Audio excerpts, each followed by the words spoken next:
السلام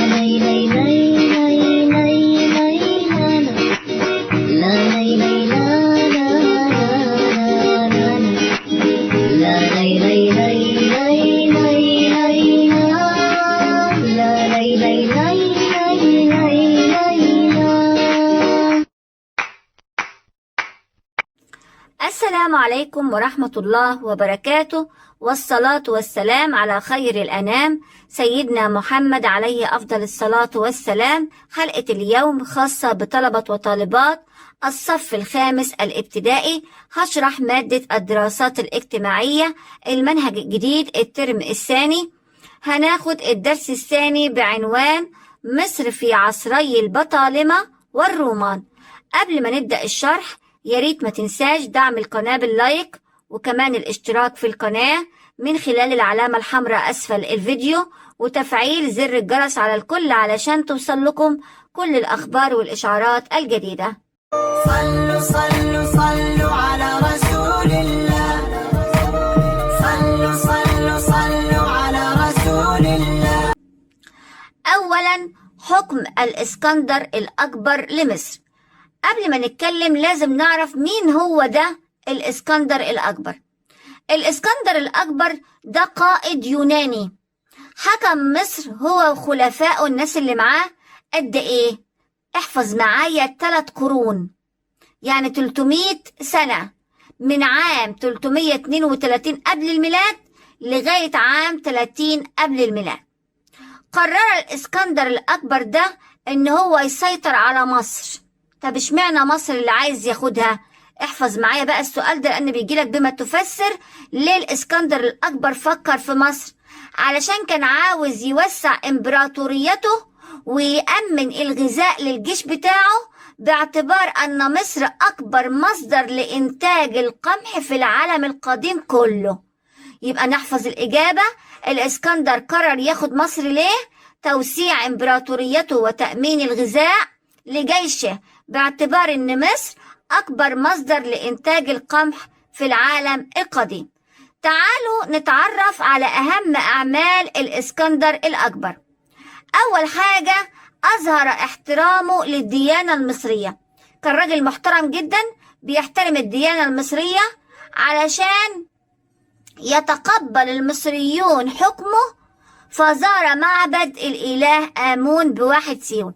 هو كان ذكي، قال لك أنا لو دخلت على المصريين وما حبتش الديانة بتاعتهم هم مش هيحبوني. فشغل مخه، قال لك أنا أحترم الديانة بتاعتهم عشان هم يتقبلوا حكمي.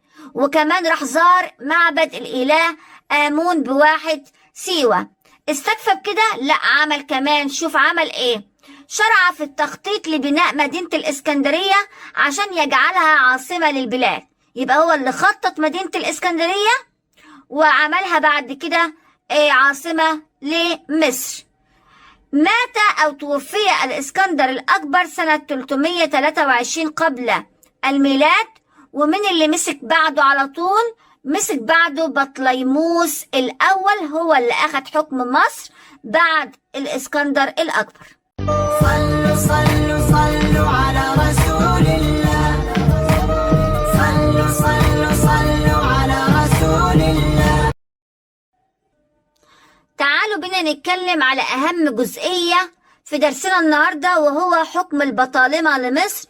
ومؤسس دولة البطالمة هو بطليموس الأول. حاول تكتب أسامي الملوك علشان تعرف تكتبها في الامتحان. بطليموس الأول مين ده؟ هو مؤسس دولة البطالمة في مصر. أهم أعماله إن هو استكمل بناء مدينة الإسكندرية اللي كان بيبنيها الإسكندر الأكبر قبل وفاته. نشوف مع بعض نظام الحكم في مصر أثناء عصر البطالمة. كان نظام الحكم ملكيا مطلقا، يعني بيبقى مملكة ملكيا. خلي بالك من كلمة ملكيا. يبقى الملك ده يعني اللي كان بيمسكه ما كانش اسمه رئيس، كان اسمه ملك. نظام الحكم ملكيا مطلقا. فكان الملك البطلمي هو الملك الوحيد اللي مسؤول عن إدارة كافة شؤون البلاد، سواء سياسيا أو اجتماعيا أو دينيا. يبقى الملك هو الرئيس، هو إيه؟ الرئيس، والمسؤول عن كل حاجة في شؤون البلاد. لم يكن للمصريين أي دور خالص في حكم بلادهم، يعني كانوا قاعدين كده ملهمش أي لازمة. من اللي كان بيمشي كل حاجة هو الملك البطلمي. وطبعا أنا بقول لكم إن حكم البطالمة كان حكم مطلقا مستبدا، يعني كانوا مستبدين ظالمين، ما خلوش للمصريين أي دور نهائي في حكم بلادهم. اهتم البطالمة في بداية حكمهم بإنشاء جيش وأسطول قوي. يبقى البطالمة كونت جيش قوي وكونت كمان أسطول قوي. المقصود بالأسطول اللي هو السفينة البحرية اللي بتبقى موجودة في البحر وخاصة ومخصصة للحرب. تعالوا نشوف الحالة الاقتصادية في مصر أثناء عصر البطالمة. الزراعة، احفظ معايا كده، البطالمة اهتموا بالزراعة. عملوا ايه بقى؟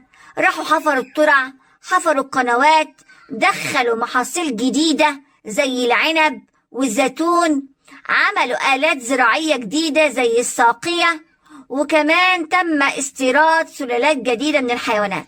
يبقى اهتموا بالزراعة والثروة الحيوانية.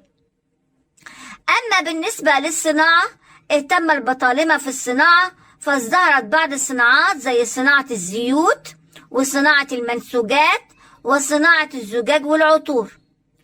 أما بالنسبة للتجارة، اهتموا بالتجارة، فقاموا عاملين حاجة مهمة جدا تحفظها معايا، عملوا منارة الإسكندرية. طب ليه يعني يا مس عملوا المنارة دي؟ علشان يقدروا من خلالها يرشدوا السفن في البحر. أي منارة معروفة إن هي وظيفتها إيه؟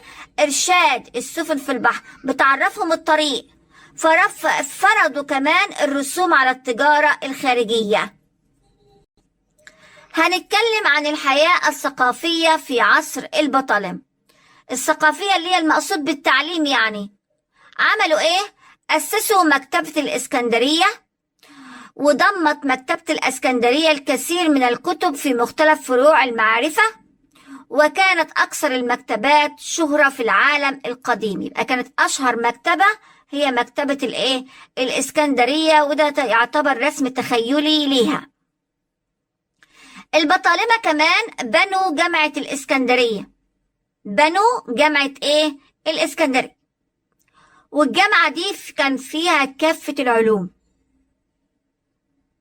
اللي كانت معروفة في عصر البطالمة، زي إيه؟ زي مادة الرياضيات والطب والآداب والتاريخ والجغرافيا والفلك. طيب البطالمة دول مش هيجي لهم وقت وينهاروا؟ جالهم الوقت وانهيار حكم البطالمة. امتى بقى انهار حكم البطالمة؟ تعرضت دولة البطالمة للضعف لعدة أسباب. هتحفظ معايا الأسباب الثلاثة. أول سبب إن الشعب المصري عمل ثورة ضد حكم البطالمة، لأن كان حكم البطالمة حكم مستبد وظالم، فالمصريين ما سكتوش، راحوا عملوا مظاهرات ووقفوا ضد البطالمة. تاني حاجة إن ملوك البطالمة حصل لهم ضعف، خاصة بعد حكم بطليموس الثالث. واللي أهم من ده إن روما اتدخلت في شؤون مصر الداخلية. تمام؟ يبقى دول الثلاث أسباب اللي خلوا البطالمة يضعفوا. تعالوا نتكلم عن الصورة اللي قدامكم دي، ودي صورة كليوباترا السبعة. دي كانت آخر ملكة من ملوك البطالمة. يبقى آخر ملكة من ملوك البطالمة هي كليوباترا السبعة. وانتهى العصر البطلمي في الوقت بتاعها لما اتهزمت على أيدي الرومان. يبقى من اللي وقع البطالمة؟ تحفظ على طول الرومان هم اللي سقطوا وهزموا البطالمة أثناء حكم الملكة كليوباترا في معركة مشهورة جدا، هي معركة أكتيوم البحرية. اسمها ايه؟ أكتيوم البحرية. كانت سنة كام؟ كانت سنة 31 قبل الميلاد. يبقى كليوباترا السبعة هي كانت آخر ملكة من ملوك البطالمة، انهزمت على أيدي الرومان في معركة أكتيوم البحرية. ومن الوقت ده اتحولت مصر من دولة البطالمة إلى ولاية رومانية عام 30 قبل الميلاد. صلوا صلوا صلوا على رسول الله. صلوا صلوا صلوا على رسول الله. تعالوا بقى نروح لحكم الرومان لما حكموا مصر. نظام الحكم بمصر في عصر الرومان. حرم الرومان المصريين من الاشتراك في حكم بلادهم حكما مطلقا مستبدا، يعني عملوا زي البطالمة بالظبط. يعني بالبلد دي كده ملعب من سيد ألا ست. البطالمة منعوا المصريين من حكم مصر، أما البطالمة مشوا وانهاروا، إجا مكانهم الرومان عملوا نفس القصة، منعوا المصريين من التدخل في حكم بلادهم نهائي. وخضعت مصر لإشراف الإمبراطور الروماني، فكان يتحكم في كافة شؤون مصر، يعني كان هو المتحكم والمسيطر، والمصريين ملهمش 60 لازمة. تعالوا نشوف كده الحياة الاقتصادية بمصر في عصر الرومان. استغلت روما موارد مصر الاقتصادية لصالحها. شوف عملت ايه بالنسبة للزراعة. يعتبر مصر من زمان الزمن هي مزرعة للقمح، أكتر دولة كانت بتنتج القمح، لذلك اهتموا بزيادة زراعته لتزويد روما بها. بقى نزرع القمح في مصر وياخدوه يودوه فين؟ يودوه روما. أما بالنسبة للصناعة، اهتم الرومان ببعض الصناعات زي صناعة ورق البردي وصناعة الزيوت والأدوية والصناعات الزجاجية. بالنسبة للتجارة، اهتم الرومان بالتجارة، فأصبحت الإسكندرية بالذات عشان فيها المينا أهم مركز تجاري في شرق البحر المتوسط. أما بالنسبة للحياة الثقافية في مصر في عصر الرومان، احتلت الإسكندرية المركز الثاني ثقافيا بعد روما، خاصة لما روما بنوا فيها المسارح زي المسرح الروماني، وبنوا فيها المعابد زي معبد مشهور اسمه معبد رأس السوداء. طيب حكم الرومان ده مش هينهار؟ لا، هيجيله بردك يوم وينهار. انهيار حكم الرومان زي حكم البطالمة كده. أول حاجة، عانى المصريون من ظلم الحكم الروماني، وكمان بعد ما المسيحية ظهرت أقبل المصريون على اعتناق هذا الدين الجديد لتعاليمه السمحة ودعوته للمحبة والإخاء، وده أدى إلى زيادة الاضطهاد الروماني للمصريين. الرومانيين ما كانوش بيحبوا الديانة المسيحية، فقاموا واقفين ضد مين؟ المصريين. رحب المصريون بالفتح العربي الإسلامي لمصر سنة 641، وبكده اتخلصنا من حكم الرومان. اعمل لايك وكمان سبسكرايب وانزل فعل الجرس ليصلك كل جديد. اعمل لايك وكمان سبسكرايب وانزل فعل الجرس ليصلك كل جديد. يلا بينا نحل مع بعض الأنشطة والتدريبات. نشاط 1، أكمل العبارات التالية بما يناسبها من بنك الكلمة. 1. الدولة التي تأسست في مصر بعد وفاة الإسكندر الأكبر مباشرة هي دولة نقط، هنكتب البطالمة. 2. أحد الآثار اللي تركها البطالمة في مصر نقط هي منارة الإسكندرية. 3. شرع الإسكندر الأكبر في التخطيط لبناء مدينة نقط، هنكتب الإسكندرية. 4. أدخل البطالمة أدوات جديدة في الزراعة منها نقط، نكتب الساقية. 5. تقرب الإسكندر الأكبر للمصريين قديما عن طريق زيارته لمعبد الإله نقط، هنكتب آمون. رقم 6. انتصر الرومان على البطالمة عام 31 قبل الميلاد في معركة نقط، هنكتب أكتيوم البحرية. 7. استغل الرومان أرض مصر لزراعة محصول نقط، هنكتب القمح. 8. تخلص المصريون قديما من الحكم الروماني عام 641 بعد نقط، هنكتب الفتح العربي الإسلامي. رقم 9. كان نظام الحكم البطلمي لمصر نقط، هنكتب ملكيا مطلقا. رقم 10. ازدهرت بعض الصناعات في عصر البطالمة ومنها صناعة نقط، هنكتب الزيوت. رقم 11 آخر ملوك البطالمة في مصر هي نقط، هنكتب كليوباترا السبعة. صلوا صلوا صلوا على رسول الله. صلوا صلوا صلوا على رسول الله. السؤال الثاني اكتب ضع علامة صح وعلامة خطأ. قام الحكم البطلمي في مصر على أساس الديمقراطية والحرية للمصريين، العبارة خاطئة. 2 خطط الإسكندر الأكبر لبناء مدينة الإسكندرية، العبارة صحيحة. 3 تدخلت روما في شؤون مصر الداخلية في عهد الملكة كليوباترا السبعة، العبارة صحيحة. رقم 4 انتصرت الملكة كليوباترا السبعة في معركة أكتيوم البحرية 31 قبل الميلاد، العبارة خاطئة. 5 أدخل البطالمة سلالات جديدة من الحيوانات لمصر، العبارة صحيحة. 6 اهتم الرومان بزراعة محصول الأرز في مصر قديما، العبارة خاطئة. 7 تعد مكتبة الإسكندرية أحد مظاهر اهتمام الرومان بالثقافة في مصر قديما، العبارة خاطئة. 8 أدى ظهور المسيحية إلى زيادة الاضطهاد الروماني للمصريين قديما، العبارة صحيحة. 9 تقرب الإسكندر الأكبر إلى المصريين فقام بزيارة معبد الكرنك، العبارة خاطئة.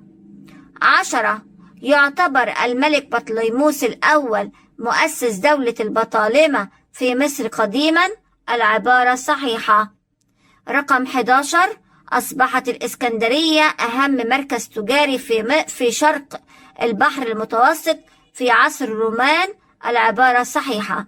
رقم 12 رحب المصريون بالفتح العربي الإسلامي لمصر عام 641، العبارة صحيحة. النشاط الثالث هنختار الإجابة الصحيحة. 1 تنسب منارة الإسكندرية القديمة إلى عصر نقط، هنختار البطالمة. 2 أحد الإنجازات الثقافية للبطالمة في مصر هو بناء جامعة نقط، هنختار الإسكندرية. 3 تحولت مصر إلى ولاية رومانية عام 30 قبل الميلاد بعد معركة نقط، هنكتب أكتيوم البحرية. 4 مؤسس دولة البطالمة في مصر، هنختار بطليموس الأول. 5 مدينة مصرية اتخذها البطالمة عاصمة لهم، هنختار الإسكندرية. 6 بدأ ضعف دولة البطالمة بعد حكم نقط، هنختار بطليموس الثالث. 7 أظهر الإسكندر الأكبر احترامه للديانة المصرية من خلال زيارة معبد الإله نقط، هنختار آمون. رقم 8 كانت الإسكندرية المدينة الثانية عالميا من الناحية الثقافية في عصر نقط، هنختار الرومان. 9 أدخل البطالمة آلات زراعية جديدة لمصر منها، هنختار الساقية. 10 أحد أشهر المعابد التي تم تشييدها في فترة الحكم الروماني لمصر هو معبد نقط، هنختار رأس السوداء. وبكده أكون وصلت معاكم لنهاية الأسئلة، أتمنى لكم التوفيق والنجاح. لا لا لا لا